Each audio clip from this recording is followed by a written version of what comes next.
bartenders, 20%. No droids, no bounty hunters, no Raylos, no Ray Nobodies, no black pills. I think I've left almost every channel out there. And, you can if you want. I'm not telling you to follow my lead, but there comes a time when you gotta say, hey, I'm sick of the black pilling. I really am. Anyway, so today, hey Dave, how you doing? Today I was at Hallmark and got the ornament book for this year. And looky. Hey, just some other guy. We have the carbon freezing chamber for The Empire Strikes Back, a movable talking Jabba. We've got Sandskiff, the Katana sail barge, and a very cool Anakin Skywalker. We've got Leia, and DC will be back just as soon as he hears some other news. We've got RTD2 serving drinks. And on the other side, and this is going to piss off the black pills,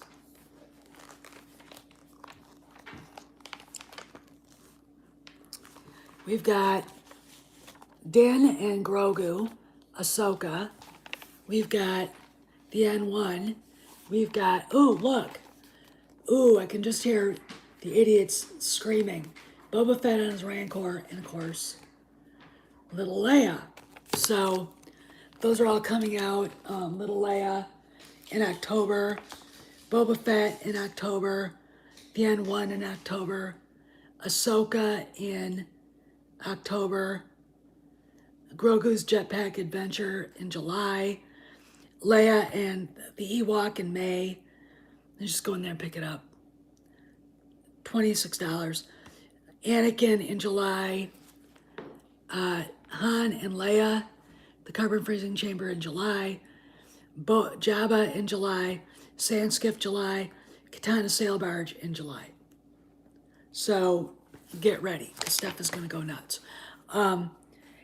They didn't have any Lukes, of course. They didn't have any Obi-Wans last year. Well, I'm not going to speak for him. I let him have it. I sent him an email. I was like, look, what do you want? I wanted to talk about the legal issues going on, because I do have, I don't have all the documents, but I have the main complaint. It's 34 pages long. I have Lucasfilm's defense. We'll talk about it. But I want to talk about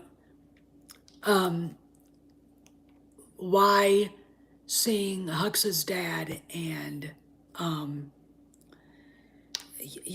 those red Praetorians were not Snokes.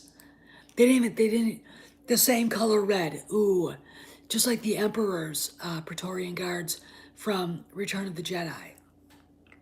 They don't look like that either.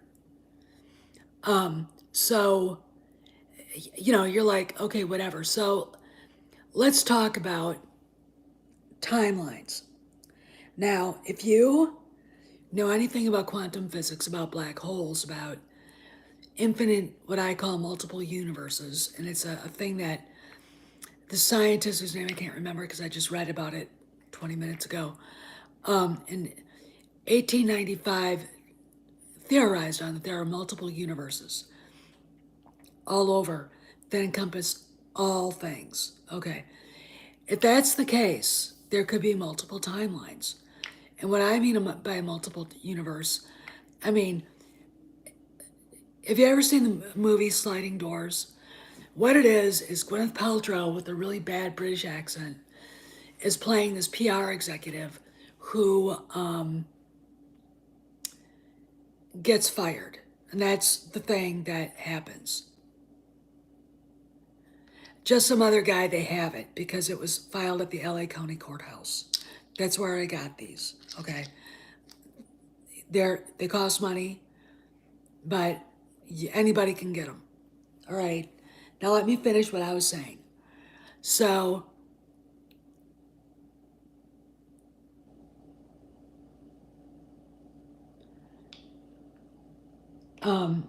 Mazers is right. So, what you have in this movie is this PR executive gets fired.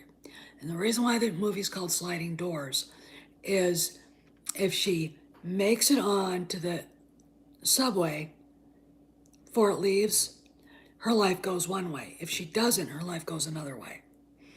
All right, so the part where she makes it onto the subway, gets home, she catches her husband or boyfriend in bed with this really ugly, God, I can't even remember her name, ugly chick. She played the friend of Sharon Stone in, oh God, the movie where Sharon was half naked in it. Oh shit, well, my memory's dead. Just whatever. Anyway, you know, this girl was also in played a gym teacher in Frasier, and just she's fat and nasty looking, and just there's nothing there. Anyway, so she leaves him. All right, the girl, Gwyneth Paltrow, leaves him in that version. The other version, Basic Instinct. Thank you, Dave. All right. The other version of Sliding Doors, the other story in it, she gets home after the woman leaves and basically tells her boyfriend that she got fired, la la la, and her boyfriend's like, okay, takes her out to get drunk. Okay. Her friend takes her out to get drunk. They meet this, and it's basically one story is what happens if she makes the train. All right. That, hi, girly scream. Here's my theory. You can have Hux's dad. You can have Hux in this. You can have the little Anzelian droid smiths. You can have. All right, I'll tell you in a minute. Let me just finish out because I'm basically throwing a wrench into the crybaby stream that they're not retconning the sequel trilogy, even though some of them have been saying they are for a long time. And it's just, I'm so fucking. Now, let me finish what I'm talking about. So, you can have certain characters that were in the sequel trilogy. Okay. You cannot probably have Rey. Okay. Because if Ahsoka and maybe Luke show up and go into the world between worlds, if the Emperor gets killed, Rey is done. Okay. The fact of the matter is, if you take into consideration the little not talked about spec that none of them talk about, that Kyle Ren's mask has disappeared from The Mandalorian. Okay. I mean, you don't hear anybody talk about it. Anybody. Even DC doesn't talk about it. It's like, weird how that didn't happen. You know, we see Leia pregnant with twins. What are you going to do? Or, you know, just fucking quit it. Let them do what they're doing. And, you know, so you almost have to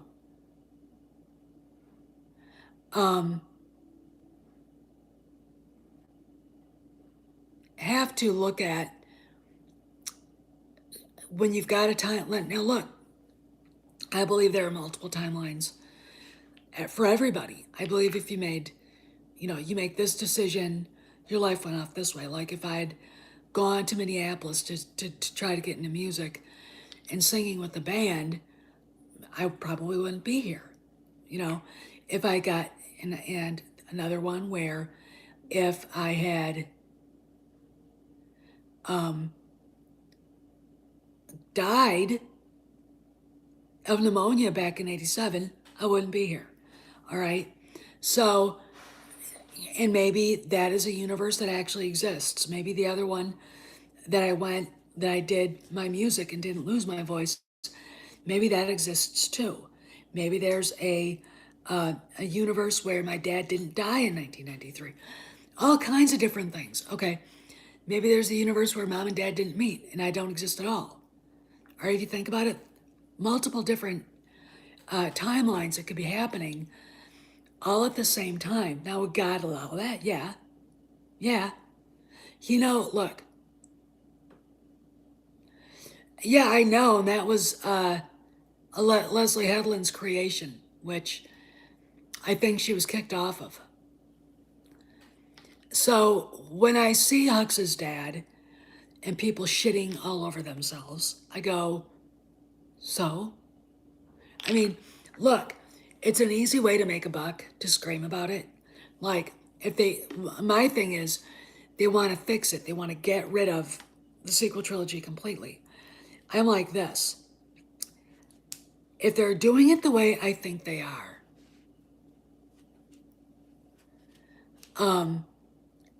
we're going to see familiar faces from the sequel trilogy.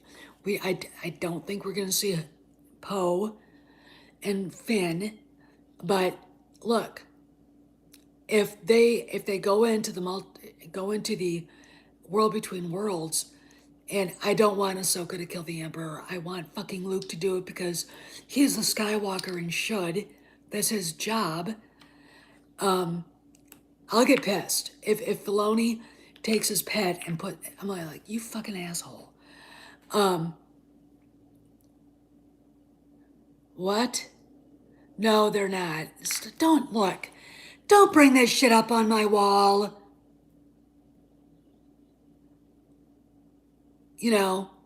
Don't, okay?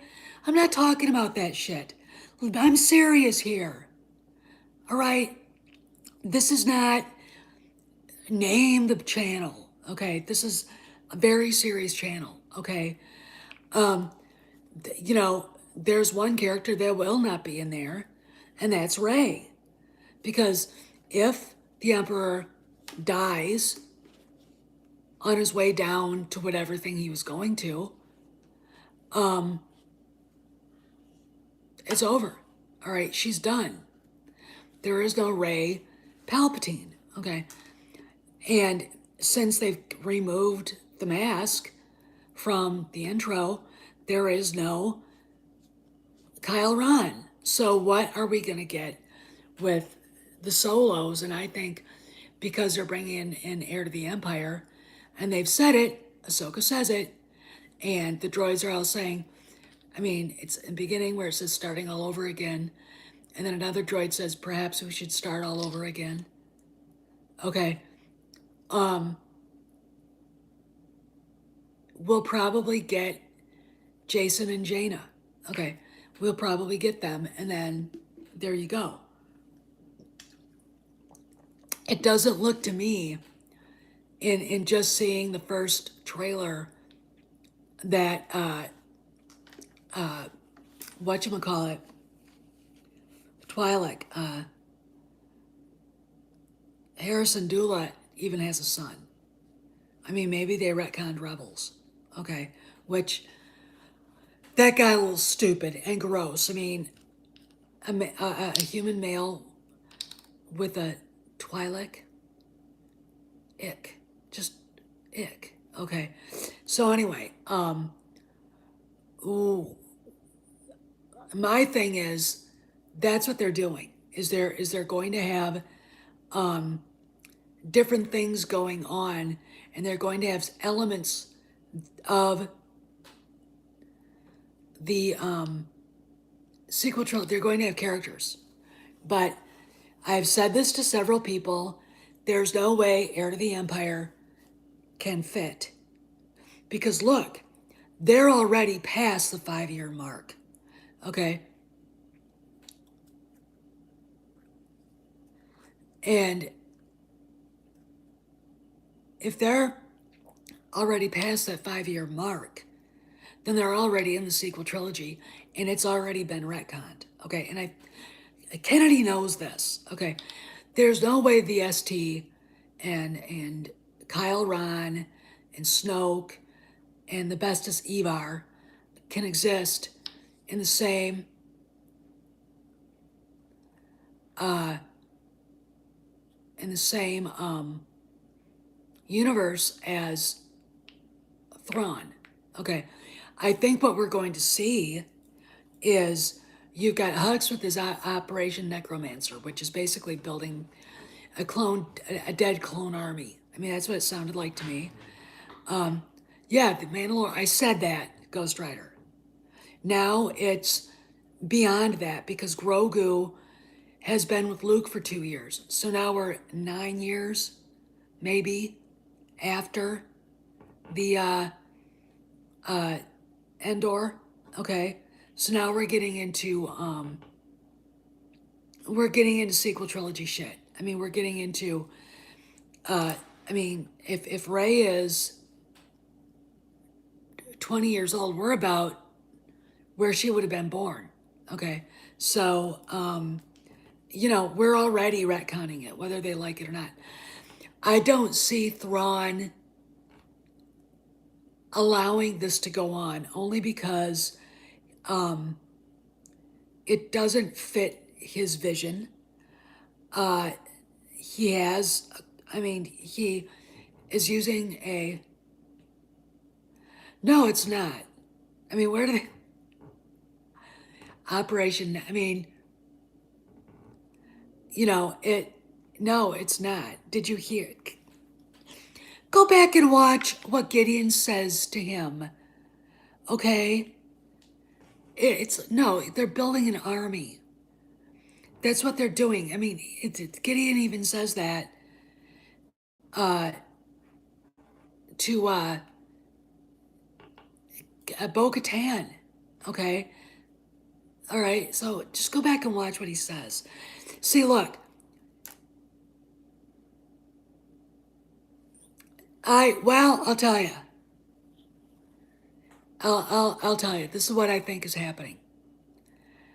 I think Boba Fett will show up. Brendan Wayne alluded to that. Brendan Wayne also said this is going to be kind of heartbreaking to see. So we're going to see somebody die, I think. Or maybe Grogu finally goes back with Luke. See, one of the things that we found out is Jon Favreau wanted Grogu to stay with Luke, and by God, guess what? Disney found out he was right. So that's what I think is probably going to happen, even though I'm definitely afraid that Din Djarin might die. I think he might end up being a sacrificial lamb. And in that case, Luke almost has to take Grogu. Okay? Because the Mandalorians that are surrounding Grogu don't know anything about him, really. Din is the only one that really has a relationship with him. There you go. So I think that may happen because of what Brendan Wayne said. But then he also said Boba Fett is really good at showing up.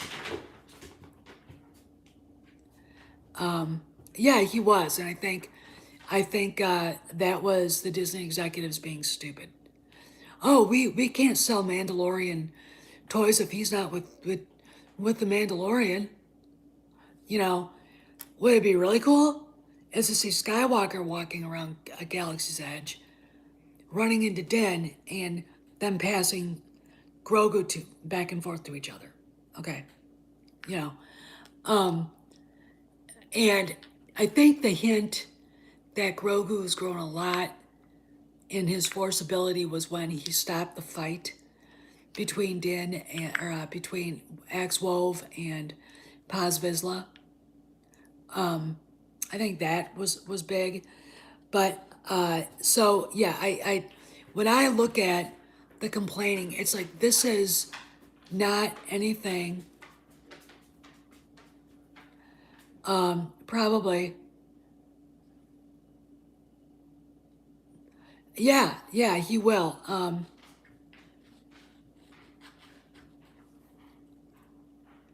He is just, look, he is looking for anything to glom onto to hate now. And he knows better than that. Okay? Look, and I think a lot of, and I'm not going to say this about him, but a lot of the black pill YouTubers want it to go on. What are they going to do when Kennedy leaves? Look, we're at the end of her era, whether they like it or not, whether they believe it or not. Okay? And it's really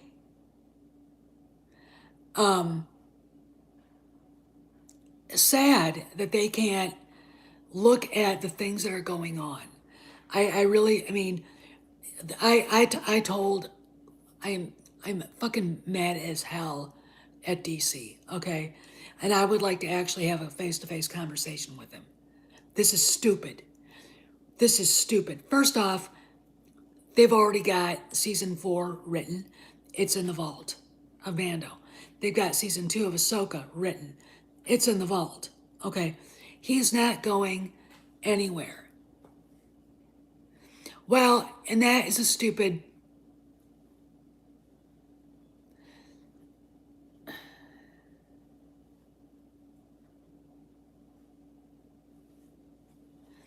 Yeah, they don't.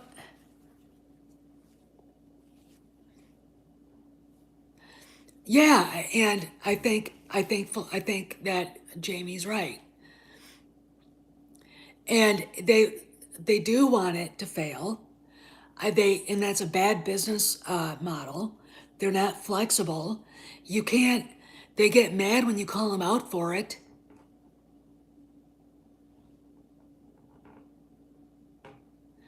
And they don't understand that you can't just say, okay, wipe it out. Look, there are people that watch Mandalorian that aren't as deep into this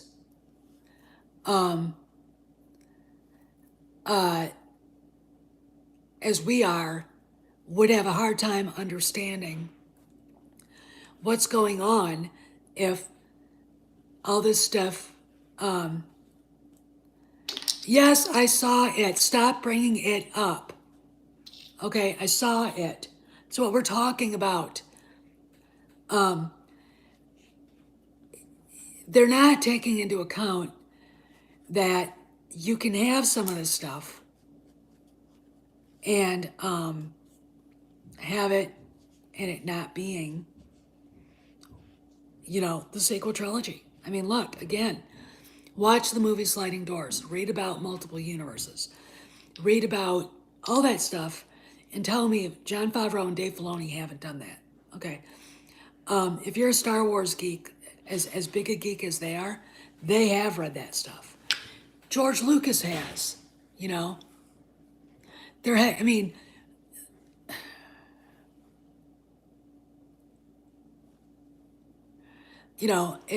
so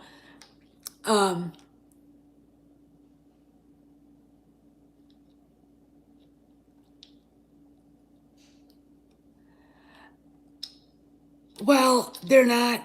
Look, when you've got Star Wars Theory openly mocking sequel trilogy, Disney's got a problem. All right. When you've got the rags in Hollywood mocking Kennedy, Disney's got a problem. All right. Yesterday I did a video about her basically flipping the bird to everybody, right? And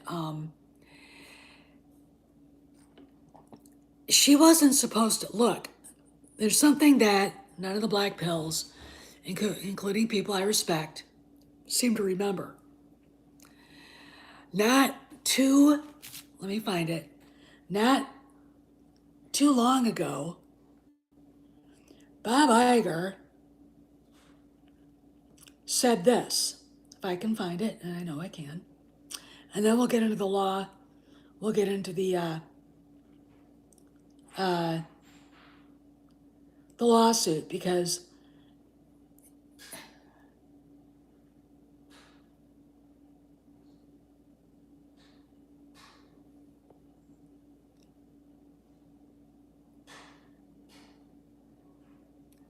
No, he didn't sell out. He's just he's kind of an emotional guy and he rides the emotions. So, you know, talented and people who are artists tend to do that. And I do that, but I get really angry. So when I get angry, then I get emotional. I gotta find this because it's very important. Where did I put that? Iger was very adamant about this too. It's about making Star Wars films, but I don't want to just paraphrase him. I want to quote him verbatim. And I'm close. I know I'm close. I gotta be close. Come on, man. And the reason why I want to quote him verbatim is because everybody seems to forget he said this. And no, before somebody goes in and says, he said that a long time ago. No, he didn't. No, he didn't. He said that 2 weeks ago. Oh, here we go. Okay, so I'm going to read this to you. Star Wars, we made 3 what we call saga films, which obviously this are the successors to George Lucas' first 6. They did very well at the box office. No, they didn't. Tremendously well, in fact. He's not going to say they grossed $4 billion, but probably net about $1 billion. We've made 2 so-called standalones, Rogue One and Solo. Rogue One did quite well, and it did. But again, it lost money because of Kennedy and her reshoots. And Solo was a little disappointing to us. It lost $250 million. You're goddamn right, it was disappointing. It gave us pause just to think maybe the cadence was a little too aggressive. And so we decided to pull back a bit. We are still developing Star Wars films. We are going to make sure that what we make, when we make one, that it's the right one. So we are being very careful there.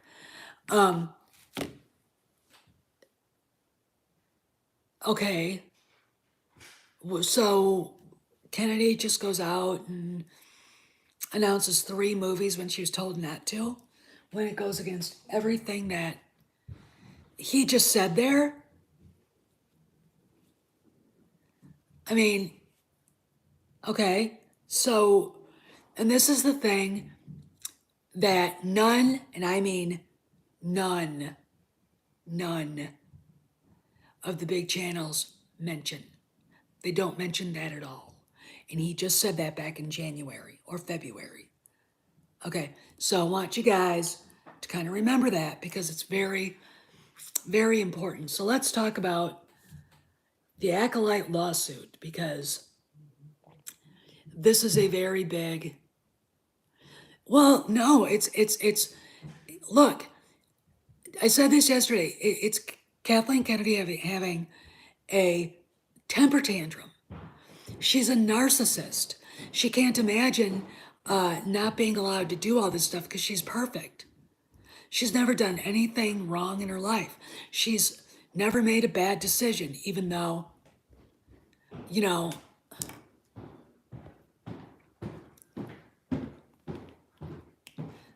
it's just, you know what I'm saying? I just, so she's, and we gotta stop thinking about her because I'm bored with her. And you know what's gonna happen? This is what's gonna happen. I guarantee it. We're gonna wake up some morning going about our business and she's gonna be gone like Victoria Alonso. It could be on a weekend night, like Bob Chapek. You know, so I wanna read this to you if I can, okay. All right. Not that one, this one. 28th affirmative defense. This is the Lucasfilm defense that they put in the LA County Courthouse for the lawsuit that Karen McCarthy put out. Defendants are still investigating plaintiff's claims and presently have insufficient knowledge or information on which to form a belief as to whether they may have additional As yet, just a second, I gotta take off. As yet, unstated affirmative defenses available. All right, that's not it. Okay. That's not it. Where is it? Okay. Okay. Defendant Lucasfilm Entertainment Company, Ltd., is not the correct party for all assertive claims by the plaintiffs, as Lucasfilm was not a party to any contractual obligation that the plaintiffs allege exist, which the defendants deny, nor did Lucasfilm or any representative of Lucasfilm make any promises to the plaintiffs. So what they're saying is that they're the wrong people to be getting sued. So who should be getting sued? Blue Stocking? Blue Stocking is Lucasfilm.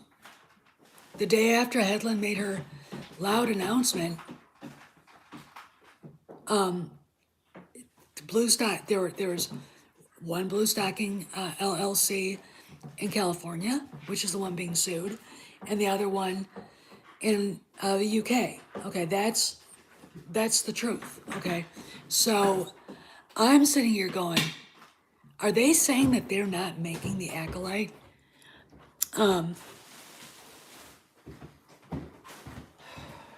Because they're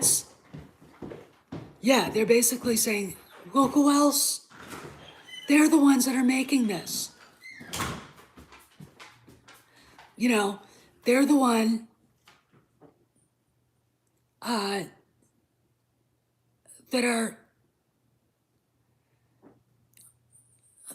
are making the show, they said. So are they actually denying that they're not? Are they denying that? I mean, then who is? See, this is the thing. And you're not going to hear this kind of stuff from anybody else. Trust me on that. Those guys are making way too much money saying that this thing is real. And yeah, well, if you're talking about that email that you sent, that's legitimately part of the plaintiff's evidence. Okay, let's go into that then. I'll tell you, because I've read a lot of stuff like this in my life. Here it is. I'm not going to say who it is, but her name is prominent on the leadership board at Lucasfilm. Okay, from blah, blah, blah, blah, blah, blah, blah, at lucasfilm.com, Friday, April 8th, 2022. All right. Hey, David.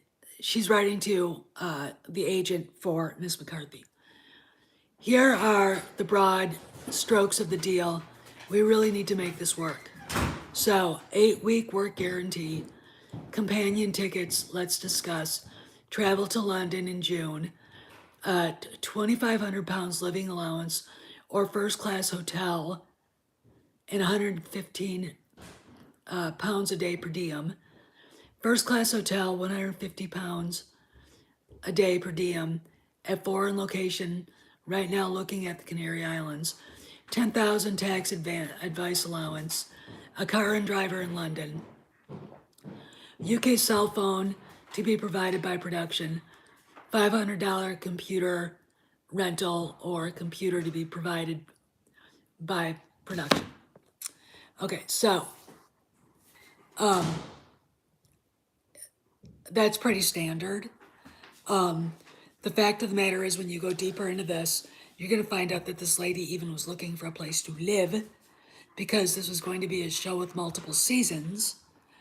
And like I said before, and I want to say this live, because I think there are people who haven't heard me say this, something happened between this date, the date that Leslie Headland basically jumped the gun and got McCarthy, and the date that Headland finally said what she said to her, and I know what she said to her. And it's like this. I think what happened was, Kathy told, this is what happened. And we're going to end up looking at Headland going, did you jump the gun a little bit? You did, didn't you? Kathy told Headland, I'm going to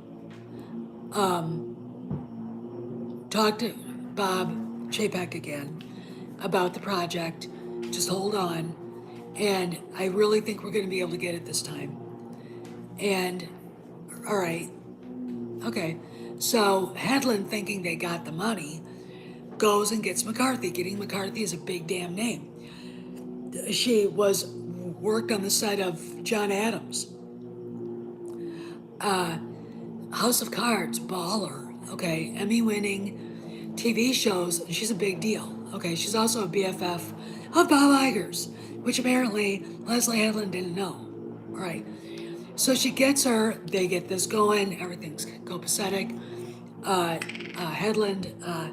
They make sure she gets the show Bible, which is usually the characters, who they are, what they are, blah blah blah.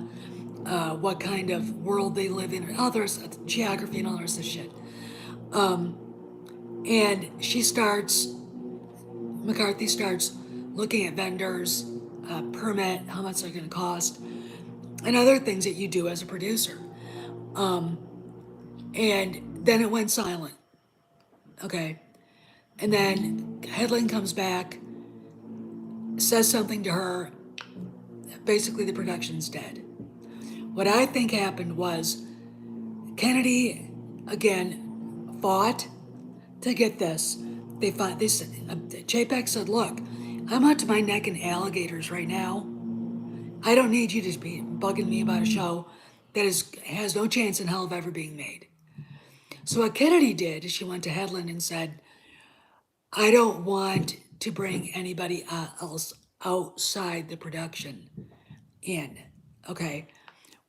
Because this is, now we get into some really shitty things right now. Because it wasn't happening, all right? And that's exactly what I think. So Headland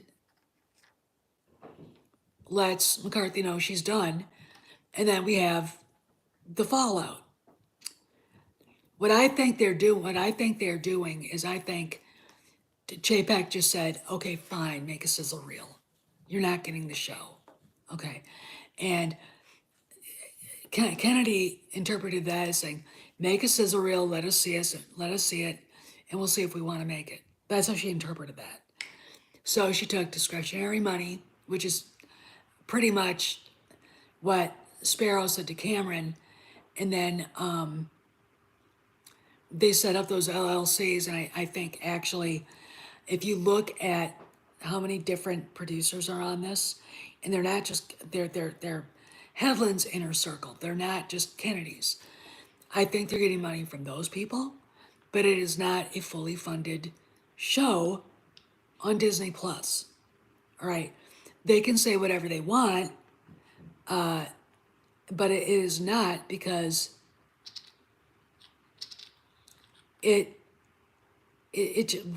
look when you've got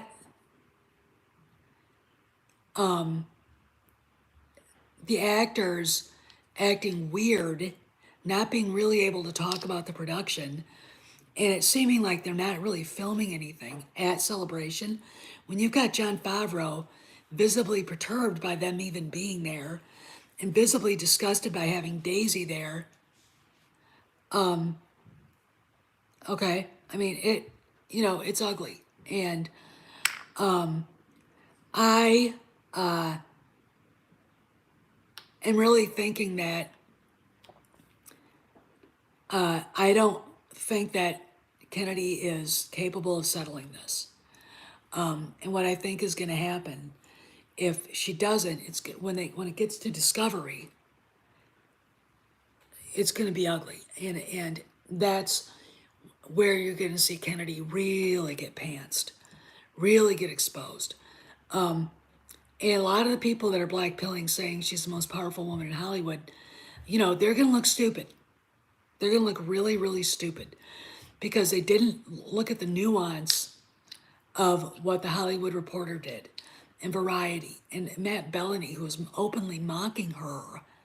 Look, how can you sit there and say all this stuff is happening when she couldn't even be honest about the Kevin Feige movie.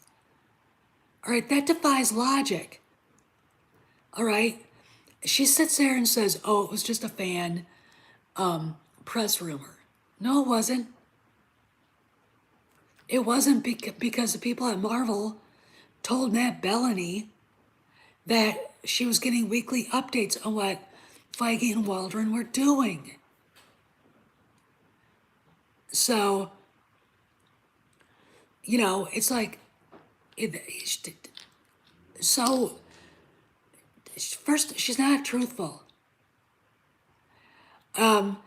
Look, I think when I saw the last trailer, I loved it. I thought it was great. And I really thought that they did. It looks to me like they did change some stuff. I do agree with DC on that, and I think they're playing Phoebe Waller-Bridge because look, his rumors don't have to be true for her to be a pain in the ass and people not liking the movie because of it, because of her. Okay, her being in the movie and being a feminazi pain in the ass are the things that would drive people crazy. Okay, so there you go. But I don't think it's going to make $1 billion. I really, really don't. I don't think it'll make. I think it'll make about maybe $700-800 million, which isn't bad, which isn't horrible, but it's not as good as what it should have made. And I'll tell you something. She could be an executive producer and not have a damn thing to do with it. Like, oh, they didn't know anything. Like Spielberg and Lucas, and just let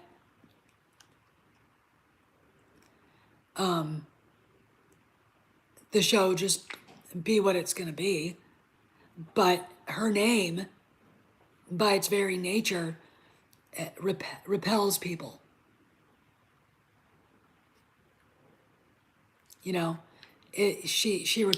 Her name is repellent to the fandom. And it's like, you guys got to figure out who you want to be when you grow up. Okay. When you've got it's like, look, if the name's Spielberg and Lucas, they're both, by the way, listed as executive producers on this, by the way, are actually working on a movie, and she's a producer. She doesn't have any creative control at all. None. They wouldn't let her touch it. To me, when I looked at her role, when she was doing the production stuff, she was the one that pulled permits to film on location. She was the one that got the vendors, made sure the crew had what they needed, all the rest of the stuff. She was basically logistics, okay, and that kind of thing, and made sure that the bills were paid and wrote the checks, and that was it. That's what she did. She did not have anything to do with directing or the creative stuff. And when she did say something about creative stuff, she got laughed at. So now she says stuff about creative stuff and she gets laughed at. Okay, it's, anyway, with the Acolyte stuff, I don't look at this to be settled for a while. Okay. And like I said this to Cameron, and I said this to Dan Watanabe. They keep saying that she's going to leave after Indy 5. My gut feeling after her temper tantrum, stomping around the stage at Celebration like a brat and making an ass of herself, probably got her chances. Yeah, I remember that one, Jamie. She probably has a 35% chance of getting fired before Indy 5. Okay. And I mean, she's like someone who suffers from fetal alcohol syndrome, which is really kind of a sad kind of thing. There are people that can't cope socially. They're very socially inept, and you tell them no, you can't do something, and they don't remember it. They fixate on something, and I know somebody like that, and Kennedy is acting like that. Bob Iger says no to something. She comes back 3 minutes later and asks him if she can do it. It's like, no, bitch, I just told you no. Okay, and that's the problem. Okay, that's the problem. She isn't happy being told no. She couldn't take her dignified exit, and she threw a temper tantrum. All right, and her problem is, and if Frank Marshall watches this, I hope he does. She doesn't seem to understand that Bob Iger isn't the main concern here. It's who is sitting there in the investor's chair. They're the ones in charge. Okay. And I hate to break it to Kennedy, but Tim Buckley is not her friend. Nelson Peltz is not her friend. Dan Loeb is not her friend. Okay. And she stabbed George Lucas in the back. All right. And probably Rupert Murdoch is not doing a happy dance because he's got so much shit of his own to deal with right now. You know, it's just, and if they say, we saw a celebration, she was told she shouldn't do that, she did it anyway, we want her gone. We don't care. We want her gone. Larry Fink, look, BlackRock is not the biggest investor in Disney. It's Vanguard, Tim Buckley, and they're leaving ESG, so they're not her friend. Okay. All right, and you guys got to remember that. Anyway, oh, I love it. Fetal Kennedy syndrome. You guys are mean, but you know it. Well, I have a feel. Like I said, we're gonna wake up some morning, and they're gonna do what they did to Victoria Alonso. You know, like I predict that she doesn't show up to that conference and she gets an email saying you're gone. Okay. I almost think that she might just try to pull that. Try to avoid the inevitable. I could see her doing that because she's not, whatever. Anyway, so we'll just see what happens. And, you know, is the sequel trilogy being retconned? Yes. It's all over the place. So, well, Mazars is right. And look, if you're making 6 figures on YouTube bitching about her, you know, why wouldn't you want her to stay? Okay. I mean, that's the thing. Okay, this has turned into a business, and the care of what we care about, and the concern about the basic principles in our culture and our cornerstones don't matter anymore. And the fan base that's on YouTube,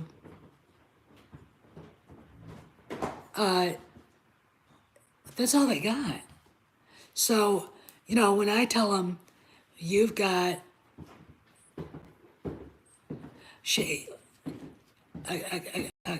Akasita, I think that's your name. If Indy 5 doesn't make $1 billion, she has no golden parachute. She's gone. She doesn't get a long goodbye. She's done. She doesn't, you know, she won't have that golden parachute. And if she gets fired for a cause, she doesn't have a golden parachute either. Look, she's been violating her contract since 2018. Okay, I know that for a fact. All right, so, you know, now we've got a fake TV production, and she wasn't supposed to have that up there. And if, look, doing what you did at Celebration last weekend, bad move. Bad move.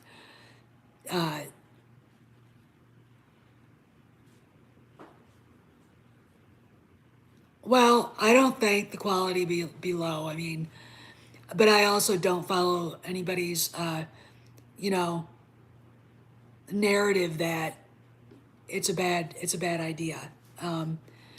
Uh, it if you're a YouTuber and you follow everybody else's narrative and you don't make up your own mind, you know, you're there to be popular. You're not there to be to put sound judgment out there. And no, she wants that golden parachute. It was what did Sparrow say? It was $30 million.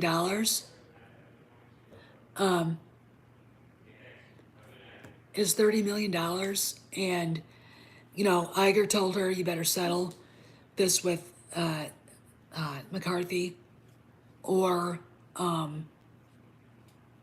you're good. Basically, you're settling this with McCarthy, and whatever you settle it for is coming out of your bonus. There you go. Okay.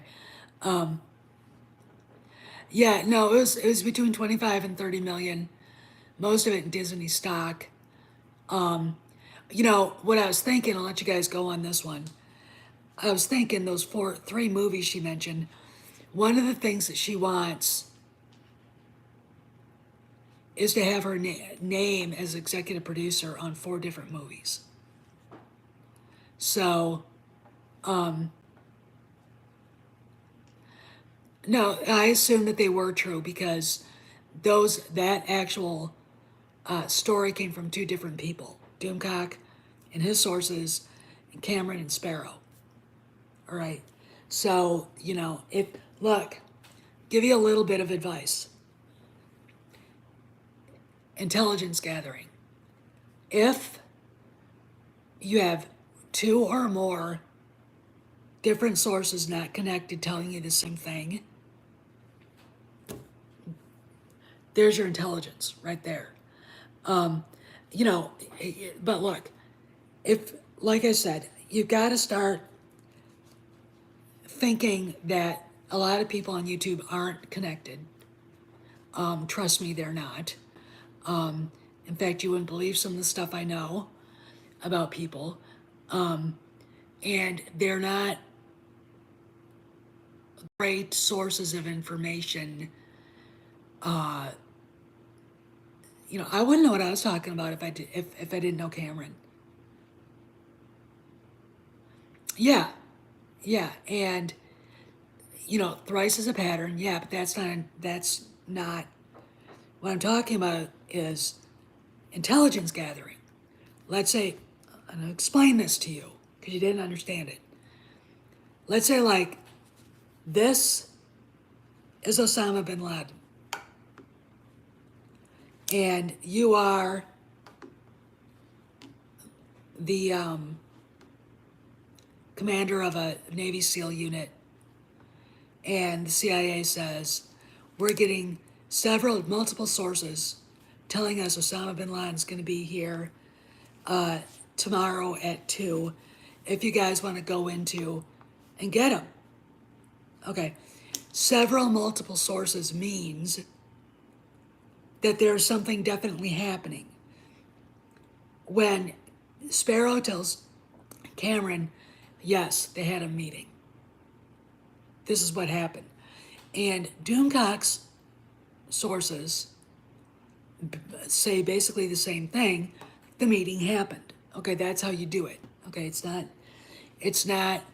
you're not patterning something, and the Ian Fleming thing I think was a pattern. Was talking about patterning. Getting an intelligence scoop isn't patterning. It's basically saying these guys are going to show up here at 3 o'clock and rob a bank. We've got several source is telling us it's this group of people. Okay, that's what that is. And you know, you got to go with what Sparrow and the others said.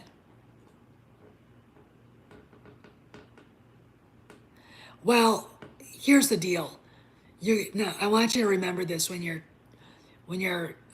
watching other people. He's the only one that's actually in the business, really, truly in the business.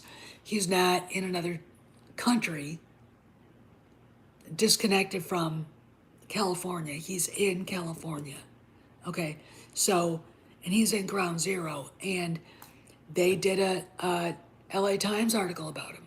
Okay, so he's the real deal. Okay, and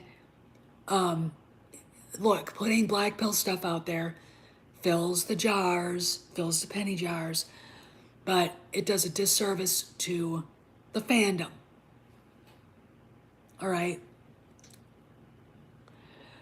Well, it was renewed, and but I think that was stipulated that she would leave after Indy 5 comes out. But again, no one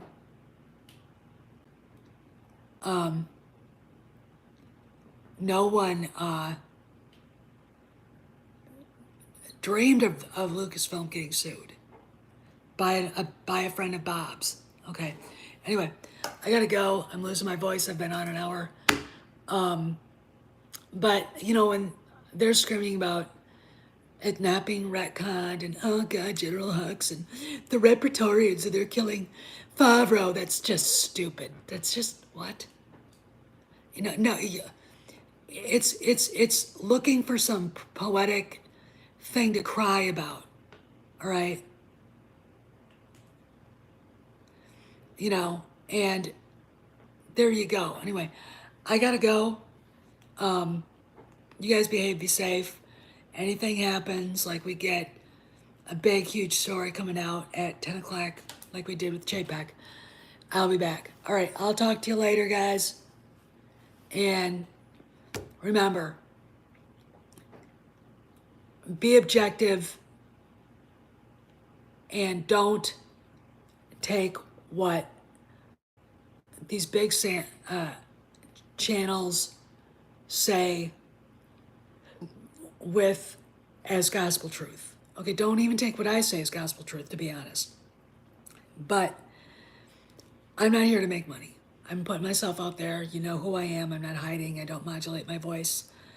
Okay? All right. Signing out.